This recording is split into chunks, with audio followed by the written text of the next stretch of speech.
Pertengahan tahun 2015 di bulan Juni, ketika merasa penat dengan hiruk-pikuk ibu kota dan memutuskan untuk melakukan perjalanan yang tidak pernah dilakukan olehku, Delson mengajak Mei untuk melakukan perjalanan ke salah satu gunung terbesar yang ada di Indonesia, yaitu Gunung Semeru, Mahameru. Sebelumnya, Mei memang pernah melakukan pendaikan semasa SMA ke Gunung Galunggung di Tasikmalaya, dan Delson juga pernah mendaki Gunung Semeru pada tahun 2014. Mereka melakukan pembelian tiket sebulan setelah melakukan diskusi dan mulai mengumpulkan barang apa saja yang seharusnya dibawa. Dari Stasiun Senen, Stasiun Malang, Pasar Tumpang, Ranupani. Dalam perjalanan begitu jauh, tidak ada dirasakan firasat apapun. Sesampai kami di Ranupani dan dilakukan pengecekan alat-alat untuk ke gunung oleh petugas pos, keadaan sudah larut sore. Kami tidak diperbolehkan untuk melakukan pendakian saat itu karena kabut dan medan yang akan ditempuh adalah jurang. Sore itu ternyata tidak hanya kami yang telat memasuki kawasan gunung. Ada 4 orang pendaki juga berasal dari Universitas Maranatha Bandung. Waktu sudah malam saat itu, dan kami berdua memutuskan untuk ikut bergabung dengan mereka. Mencari tempat untuk tidur dan warung untuk makan. Saat itu tidak jauh dari pos ada rumah warga dan gudang kosong. Kami semua menanyakan kepada penjaga warung di mana kami bisa menginap saat itu untuk menunggu pendakian besok pagi. Warga tersebut menyarankan kami untuk istirahat di gudang kosong tersebut, karena memang biasanya ditempati untuk pendaki. Setelah jam makan malam selesai, kami semua beristirahat. Pada malam itu, Mei tertidur lebih dulu dan Delson masih berbincang dengan ketua pendaki dari Universitas Maranatha. Suasana tenang, dingin dan sepi membuat pikiranku kosong. Dalam hatiku suasana tenang ini yang kucari dari dulu. Namun ternyata ketika mata sudah terpejam, ada sosok menyeramkan tepat di depan mata dan hidungku. Yang terlihat hanyalah kepala dengan wajah hitam dan ada kapas di hidungnya. Tanpa disadari aku menghitung jumlah mereka yang ada di depanku. Jumlah mereka ada 3 pocong yang seolah-olah seperti ingin masuk ke dalam tubuhku karena benar-benar tepat di depan mataku. Untungnya, saat itu Delson langsung segera membangunkanku dan aku melihat yang lain sudah tertidur. Delson menanyakan apakah ada sesuatu karena tubuhku seperti tegang. Saat itu aku tidak bisa mengungkapkan yang terjadi. Terdiam dan hanya termenung memastikan itu semua hanya mimpi. Setelah pendakian selesai 4 hari 3 malam dan kami berdua kembali ke Jakarta. Saat itulah aku mulai cerita yang terjadi di gudang tempat kami malam itu menginap. Dia tidak percaya untuk hal-hal mistis tersebut dan akhirnya hanya menjadi cerita berlalu. Setahun berlalu, kami berdua merencanakan untuk melakukan perjalanan kembali ke Gunung Semeru. Karena pendakian sebelumnya tidak sampai puncak.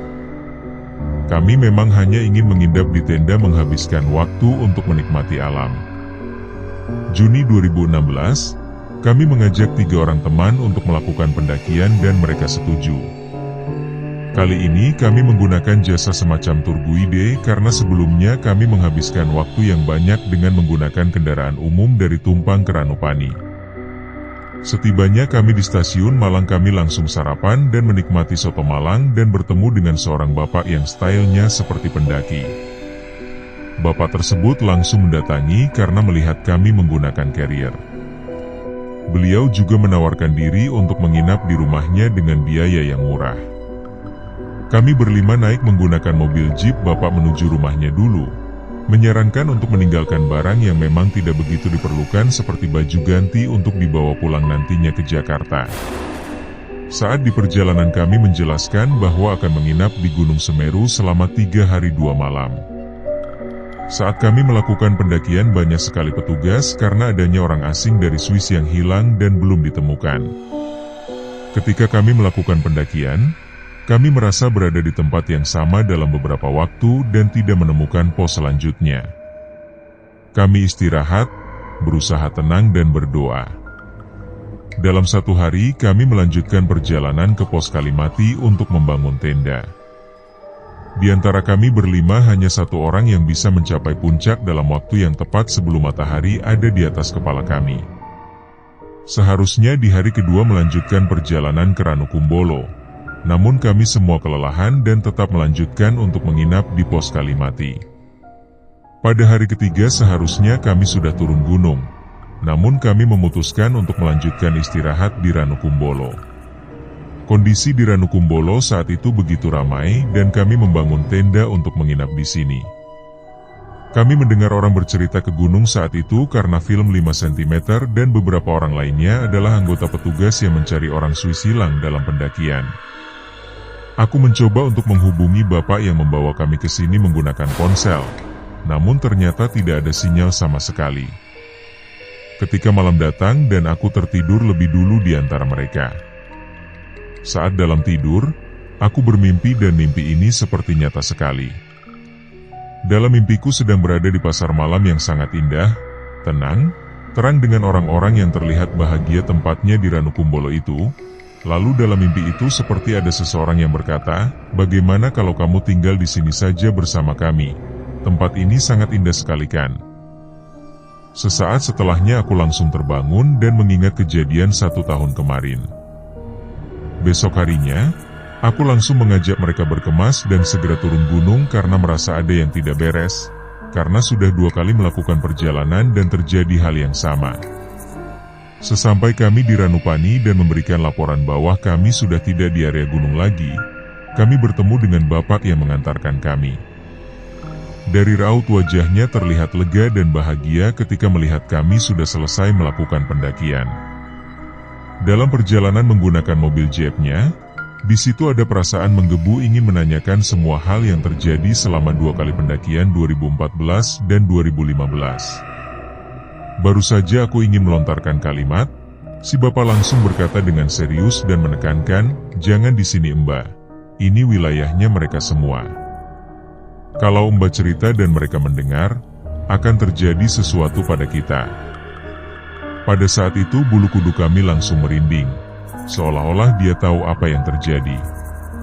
Sesampainya kami di rumah beliau, setelah semua santai sudah makan dan sudah membersihkan, si bapak langsung bercerita.